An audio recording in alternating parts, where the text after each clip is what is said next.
বাংলার জমিনের লোকজন তাহাজ্জুদ পরে দোয়া করে আল্লাহ ঘরে ঘরে আল্লামা সাইয়্যিদি দাও, ঘরে ঘরে দেশপ্রেমিক আল্লাহওয়ালা নবীওয়ালা কোরআনওয়ালা লোক দাও, চিল্লায় বলেন ঠিক কিনা। আপনি এক জায়গায় মুফাসসিরকে আটকায় রাখবেন, 10 জায়গায় মুফাসসিররা ইসলাম কায়েম করে ফেলবে। এক মুফাসসির কারাগারে তো লক্ষ মুফাসসির ঘরে ঘরে, চিল্লায় বলেন ঠিক কিনা। ময়দানে ময়দানে মুফাসসিরদের হক কথাগুলো আছে না নাই? ইসলামের কান্ডারি আজও বাংলার জমিনে আছে না নাই? সিংহকে জেলে বন্দী করলেও সিংহের বাচ্চাগুলো আছে না নাই?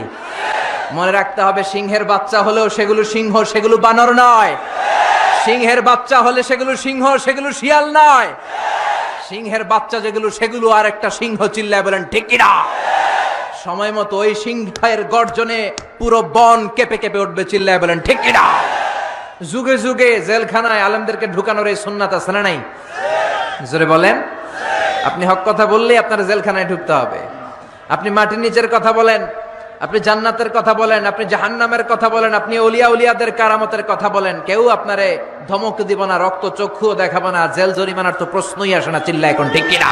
একজন মুফাসসির এই দেশে ছিল, যার মর্যাদা, যার সম্মান, যার জন্য ভালোবাসা 17 কোটি মানুষের হৃদয়ে হৃদয়ে, চিল্লায় বলেন ঠিক কিনা। এটা আর কিচ্ছু না, এটা আল্লাহর কোরআন, চিল্লায় এখন ঠিক কিনা। কোরআনকে শুনেছে, কোরআনকে বুঝেছে, কোরআনকে মেনেছে, কোরআনকে সিনায় ধরেছে, কোরআনের বাণীকে প্রচার করেছে। এজন্য গোটা বিশ্বের মানুষের অন্তরে ওই মুফাসসিরের সম্মান দিয়ে দিয়েছে কে? আল্লাহ। ওই মুফাসসিরের জন্য মানুষ রক্ত দেয়, ওই মুফাসসিরের জন্য মানুষ জীবন দেয়, ওই মুফাসসিরের হাতে হাত রেখে চাকমা মুসলমান হয়েছে, নাস্তিক আস্তিক হয়েছে, হিন্দু ভাইরা কালিমা পড়ে মুসলমান হয়েছে, চিল্লা এখন ঠিক কিনা। যেই কোরআন উনি মানার কারণে উনার সম্মান এত বেশি, ওই কোরআন আজও আছে না নাই? এই কোরআন আমাদের প্রাণ, এই কোরআন আমাদের জান। এই বাংলার জমিনে কোরআনের আইন চালু হোক, আমরা চাই কি চাই না? যারা কোরআনের বিরুদ্ধে কথা বলবে ওদের সাথে আমাদের কোনো সম্পর্ক। আল কোরআনের বিরুদ্ধে একটা আইনও বানালে ওই আইন আমরা মানব না, চিল্লায় বলেন ঠিক কিনা। আমরা এই কোরআনকে বুকে ধারণ করতে চাই, রাজি আছো মুসলমান? রব্বে করিম বিশ্বনন্দিত সে মুফাসসিরের জন্য তোমার রহমতের ফয়সালা আমরা কামনা করছি, চিল্লায় পড়ে না আমিন। বাংলাদেশের জনপ্রিয়তার বিচারে যদি বলি, এক নামে আল্লামা দেলোয়ার হোসেন সাঈদী, এক নামে 17 কোটি বাংলাদেশের মানুষ চিনে, চিল্লায় বলো ঠিক কিনা। এটা হচ্ছে in terms of name and fame, খ্যাতি, যশ, জনপ্রিয়তা। এজন্য যে দেশে আলেমের কদর নাই, আফটার টাইম বিং আলেম আসবে না। যে দেশে মুফাসসিরে কোরআন জেলের ভিতরে কাঁদে, মুফাসসিরে কোরআন আর আসবে না, জোরে বলেন ঠিক কিনা। যে দেশে মুফাসসিরে কোরআনের কদর নাই, ওই দেশ থেকে মুফাসসিরে কোরআন আর প্রডিউস হবে না। যে দেশে মুফাসসিরে কোরআন কেঁদে কেঁদে সময় কাটায়, ওই দেশে আর এরকম বিশ্ববরেণ্য মুফাসসির আসবে না, জোরে বলেন ঠিক কিনা। মিজানুর রহমান আজহারীকে বয়ান শিখিয়েছে কে? আল্লাহ। বিশ্বনবীকে শিখিয়েছে কে? আল্লাহ। এই বাংলার জমিনের সবচেয়ে বড় মুফাসসিরটাকেও বয়ান শিখিয়েছে কে? আল্লাহ। এইজন্য বিশ্বনবী বলেন, ইন্না মিনাল বায়ানি লা সিহরা, বয়ানের মধ্যে সেহের আছে। সেহের মানে কি? জাদু। জাদু। বয়ানের মধ্যে ম্যাজিক আছে। ওই মুফাসসির যখন কথা বলতেন, লক্ষ লক্ষ বাংলার তৌহিদি জনতা মশায় কামড়ায় না, পেটে ক্ষুধা, কোনো হুঁশ নাই, পাগলের মতো চোখের পলক পড়ে না, শুধু তাকিয়ে থাকতো, কোন ঠিক কিনা। শুধু মুসলমানেরাই না, হিন্দুগুলো, সনাতন ধর্মের ভাইগুলো চাদর গায়ের মধ্যে পেঁচিয়ে যাতে কেউ না চিনে, চোখের পানি ছেড়ে ছেড়ে কোরআনের তাফসীর শুনতো, কোন ঠিক কিনা। অনেক চাকমা তার হাতে মুসলমান হয়েছে, হিন্দু তার হাতে মুসলমান হয়েছে, বৌদ্ধ মুসলমান হয়েছে, অনেক নাস্তিক আস্তিক হয়েছে, বলে ঠিক কিনা।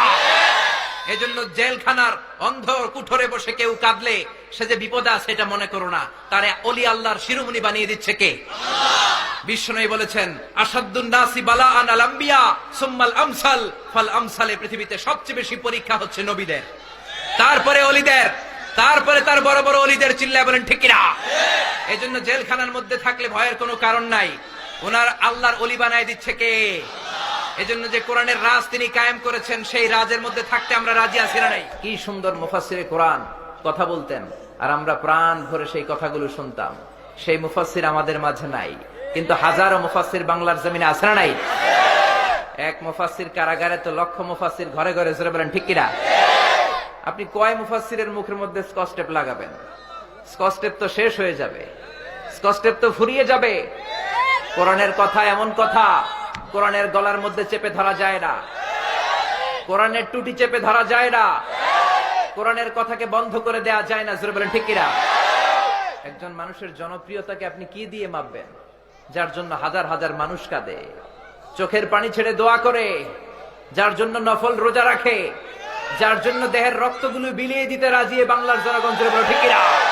সেই মুফাসসির এমন মুফাসসির, মর্যাদার দিক থেকে, ডিগনিটির দিক থেকে, স্ট্যাটাসের দিক থেকে আল্লাহ তাকে এমন জনপ্রিয়তার চূড়ায় নিয়ে গিয়েছেন, যার জনপ্রিয়তার সাথে বাংলার জমিনের কারো জনপ্রিয়তা মিলে না। চিল্লায় বলো ঠিক কিনা? কিছু সময়ের জন্য যদি সেই মুফাসসিরের কথা শোনা যেত, কিন্তু কোথায় শুনবেন? বাংলাদেশে এমন কোন মাঠ নাই, ঘাট নাই, স্কয়ার নাই, বিল নাই, সিলেটের হাকালুকি হাওর নাই যেখানে লোক জায়গা দেয়া যাবে। চিল্লায় বলেন ঠিক কিনা? আমরা উত্তম ফয়সালার অপেক্ষায়, আমরা ভরসা করি একজনের উপর, তিনি কে? এটা আল্লাহর সুন্নাত। পৃথিবীতে যারাই ইসলামের পক্ষে কথা বলবে, ইসলামের বিপক্ষ শক্তিরা তাদেরকে গালমন্দ করবে। চিল্লায় বলেন ঠিক কিনা? বিশ্বনবীকে যেমনি গালমন্দ করতো, এখন ওই গালমন্দ আছে না নাই? এখন আমাদেরকে গালি দেয় রাজাকার বলে, এখন আমাদেরকে গালি দেয় যুদ্ধাপরাধী বলে। আপনি কোরআনের কথা বলবেন আর আপনি গালি শুনবেন না, আপনার পুরো জীবনে কোনো ঝুঁকি আসবে না। সবাই আপনারে হাততালি দিবে আর রেড কার্পেট রিসিপশন দিবে, এটা হবে না। এজন্য জেল, জরিমানা, অত্যাচার, ফাঁসি, এগুলোকে মুমিন থোড়াই কেয়ার করে। চিল্লায় বলেন ঠিক কিনা? যে ব্যক্তি আল্লাহর কাছে যত বেশি প্রিয়, তার এই পৃথিবীর বুকে পরীক্ষাটাও তত বেশি। চিল্লায় বলেন ঠিক কিনা? তার পরীক্ষাও বেশি।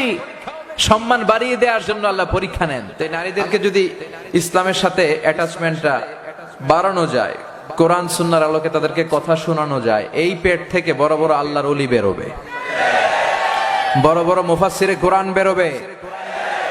এই পেট থেকে আল্লামা সাঈদীর মতো মুফাসসিরে কোরআন বেরোবে। তাহলে এই ঘরটা পুণ্যময় হবে, বরকতময় হবে। ওই নারীর পেট থেকে বড় বড় আল্লাহর ওলি বের হবে, শাহজালাল ইয়ামানি, শাহপরান বের হবে, খতিব উবাইদুল হক বের হবে, মুফতি আমিনী বের হবে, আল্লামা সাঈদী বের হবে। জোরে বলেন ঠিক কিনা? কিন্তু যারা ইসলামের পক্ষে শক্তি, এখন কি কাঠমোল্লা বললো না রাজাকার বললো, এগুলো দেখার সময় তাদের না। তারা ভয় পায় একজনকে, তিনি কে? আল্লাহর কাছে যে মাথাটা নত হয়, পৃথিবীর কারো কাছে ওই মাথা নত হয় কিনা? কোরআনের পক্ষে যারা কথা বলে, ইসলামের পক্ষে যারা কথা বলে, নিজ এলাকায় থাকতে পারে না। এখনো এই নমুনা আছে না নাই? দোষ একটাই, কোরআনের কথা বলে, দোষ একটাই, হাদিসের কথা বলে, দোষ একটাই, ইসলামকে বিজয়ী শক্তি হিসেবে দেখতে চায়। ভয় পেও না, চিন্তা করো না, বিজয় তোমাদেরই হবে। যারা মাজলুম, যাদের রক্ত জমিনে ঝরে, তাদেরকে জমিনের মালিকানা তুলে দেয় কে? বিজয় তোমাদেরই হবে, ভয় নেই, ইনশাআল্লাহ। পড়েন। তেমনি ইসলামের পক্ষে যারা কথা বলে, ইসলামের পক্ষে যারা লড়াই করে, হকের ব্যাপারে যারা বাতিলের বিরুদ্ধে আপোষহীন, তাদের উপর যত অত্যাচার আসবে, ইসলামের বিজয়ের সময় কাছে ঘনাতে থাকবে। চিল্লায় বলেন ঠিক কিনা? যারা কোরআনের পক্ষে কথা বলতে যে জুলুমের শিকার, তাদের তুমি হেফাজত করো আল্লাহ। আল্লাহ মজলুমের ফরিয়াদকে তুমি কবুল করে নাও, তুমি মজলুমদের জন্য সাহায্যকারী হয়ে যাও।